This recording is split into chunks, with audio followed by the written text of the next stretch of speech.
తెలంగాణ విద్యుత్ commission chairman గా justice Madan B Lokur నియమించింది రాష్ట్ర ప్రభుత్వం. జస్టిస్ నరసింహారెడ్డి స్థానంలో జస్టిస్ మదన్ బి లోకూర్ ను నియమించారు. 2011లో ఉమ్మడి ఆంధ్రప్రదేశ్ చీఫ్ జస్టిస్ గా పనిచేశారు లోకూర్. గతంలో సుప్రీంకోర్టు న్యాయమూర్తిగా కూడా పనిచేశారు ఆయన. గత బీఆర్ఎస్ ప్రభుత్వంలో జరిగిన విద్యుత్ ఒప్పందాలపై విచారణ జరపనున్నారు జస్టిస్ మదన్ బి లోకూర్. విద్యుత్ కమిషన్ ను రద్దు చేయాలని ఇటీవల సుప్రీంకోర్టును ఆశ్రయించారు బీఆర్ఎస్ అధినేత కేసీఆర్. అంతేకాదు విచారణ కమిషన్ గా ఉన్న జస్టిస్ నరసింహారెడ్డి ప్రెస్ మీట్ పెట్టడంపై అభ్యంతరం వ్యక్తం చేశారు. దీనిపై విచారణ జరిపిన సుప్రీంకోర్టు కమిషన్ ప్రెస్ మీట్ పెట్టడంపై తప్పుపట్టింది. వెంటనే విచారణ కమిషన్ ను మార్చాలని ప్రభుత్వానికి సూచించింది. దీంతో కొత్తగా జస్టిస్ మదన్ బి లోకూర్ ను నియమిస్తూ ఉత్తర్వులు జారీ చేసింది తెలంగాణ ప్రభుత్వం.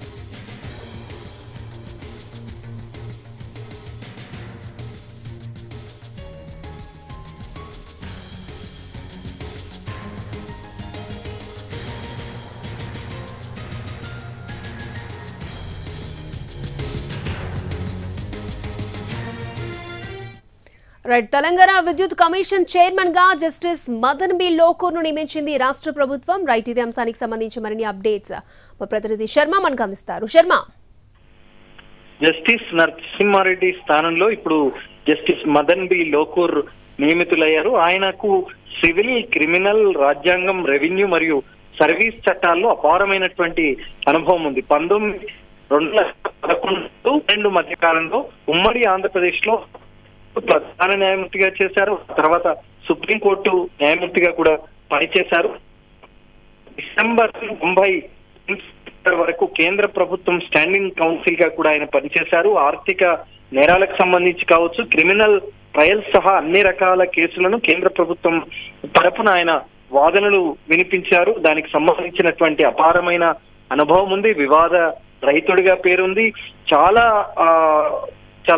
అన్ని అంశాలపైన ఆయనకు పట్టు ఉన్నటువంటి వ్యక్తి కాబట్టి ఆయనను రాష్ట్ర ప్రభుత్వం ఎంచుకుంది. అయితే జస్టిస్ నరసింహారెడ్డి ఆగిపోయిందో విద్యుత్ తెలంగాణకు సంబంధించి విద్యుత్ కొనుగోళ్ల వ్యవహారంలో ఒకటోకలు జరిగాయంటూ ఈ కమిషన్ ఏర్పాటైంది. కాబట్టి కమిషన్ చైర్మన్ గా నరసింహారెడ్డి విచారణ జరిపారు. 2 సార్లు మాజీ ముఖ్యమంత్రి కేసీఆర్ కూడా నోటీసులు జారీ చేశారు. తమ కమిషన్ ముందు హాజరు కావాలని పేర్కొన్నారు. కానీ ఆయన కమిషన్ ముందు హాజరు కాలేదు. కానీ కమిషన్ విచారణ సందర్భంలోనే జస్టిస్ నరసింహారెడ్డి ఒక ప్రెస్ మీట్ పెట్టి దీనికి సంబంధించినటువంటి వివరాలు వెల్లడించడమే వివాదాస్పదంగా మారినటువంటి సందర్భం. ఆ తర్వాత కేసీఆర్ కమిషన్ ముందు విచారణకు హాజరు కాకుండా నేరుగా హైకోర్టును ఆశ్రయించారు. ఒక కమిషన్ విచారణ ముగియక ముందే ఒక కంక్లూజన్ కు వచ్చి ప్రెస్ మీట్ పెట్టడం ద్వారా తనను అప్పుడున్నటువంటి ప్రభుత్వాన్ని ఇన్సల్ట్ చేసే విధంగా జస్టిస్ నరసింహారెడ్డి మాట్లాడారంటూ ఆయన కోర్టును ఆశ్రయించారు. హైకోర్టు తర్వాత సుప్రీంకోర్టును కేసీఆర్ ఆశ్రయించారు.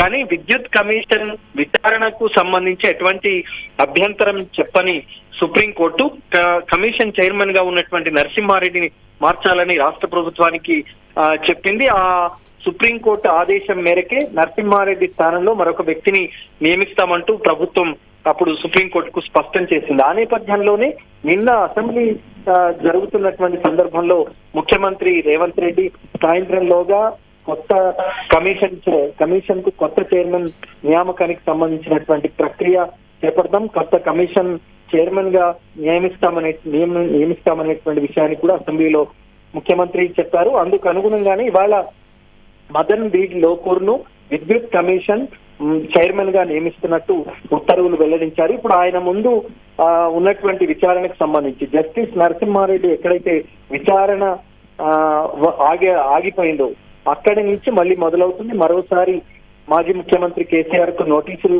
జారీ చేసేటువంటి అవకాశం ఉంది. మరి అప్పుడు జరిగినటువంటి విద్యుత్ కొనుగోళ్ల వ్యవహారంలో ఏం జరిగింది అనేటువంటిది మరి కమిషన్ ముందు వచ్చి కేసీఆర్ ఏ రకంగా తన వాదనను చెప్పుకుంటారనేటువంటిది చూడాల్సి ఉంది. మరి మదన్ బి లోకూర్ ముందు ఉన్నటువంటి అంశం ఇదే.